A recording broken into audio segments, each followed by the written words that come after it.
On the earlier class, we studied about sex-linked inheritance. Now, in this class, we will go with another topic, which is autosomal inheritance. Now, naam theke asche autosomal. So, this type of inheritance or the traits that we see with this inheritance is occurring due to the mutation present on the genes present on the autosomes, not the sex chromosomes. Sex ক্রোমোসোমে যদি mutation হতো সেটা হতো sex linked inheritance, যেটা X বা Y linked inheritance. But autosomal ইনহেরিটেন্সে autosomes মানে যেটা 22 pairs of body chromosomes. Like we all know that genes are present in pairs. So পেয়ারে যখন থাকবে, that any one of the allele is affected, or if both the alleles is affected, then that condition gives rise to autosomal inheritance. আর একটু ভালো করে এঁকে দিচ্ছি, ধরো pair of ক্রোমোসোমস জানি 23 pairs, তো বডি ক্রোমোসোমসের কথা বলছি।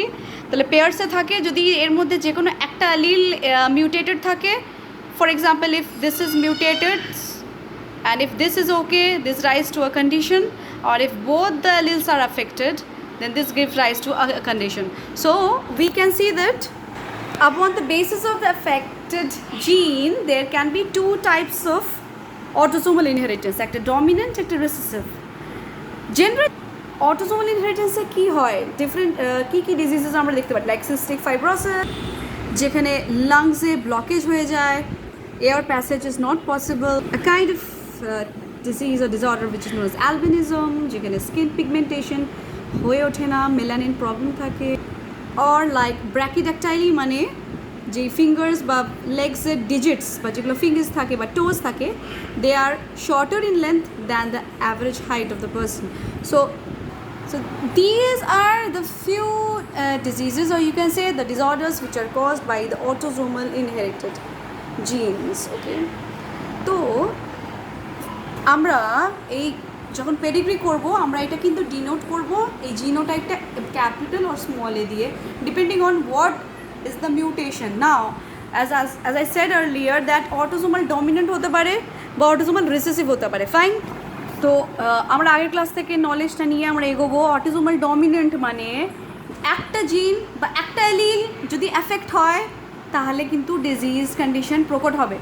তাহলে যদি ধরো capital A small A condition থাকে অথবা স্মল এ কন্ডিশন থাকে, মানে এখানে এ জিনটা কিন্তু মিউটেটেড জিন ধরা হচ্ছে, ডিজিজড জিন বা diseased part of the allele. Okay, তাহলে ক্যাপিটাল এ স্মল এ যদি থাকে, যেহেতু এটা dominant, it is expressed, so the person is affected মানে আক্রান্ত, বা স্মলে থাকলে তো আক্রান্ত হবেই, দুটোই জিন ক্যারি করছে mutated.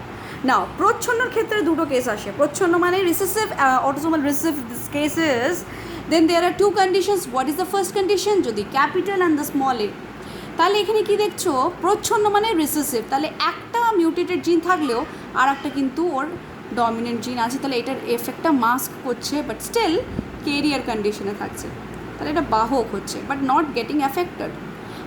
But if both the alleles are affected, যদি both the alleles are affected হয়, দুটোই স্মলে হয়, then obviously recessive condition will be expressed, so the person will get affected, তাহলে পার্সনটা আক্রান্ত হবে না। এইটা একটা পেডিগ্রি, দুটো পেডিগ্রি আমি করেছি। From this pedigree you have to find out the type of inheritance, এটা অটোজোমাল ডমিনেন্ট না রিসেসিভ, না এটা অটোজোমাল ডমিনেন্ট না রিসেসিভ। তো দুটো কোয়েশ্চেন আছে, what are they? Find the type of inheritance. Another question is find the genotypes of I generation 1 and 2, 2 generation 2 and 3.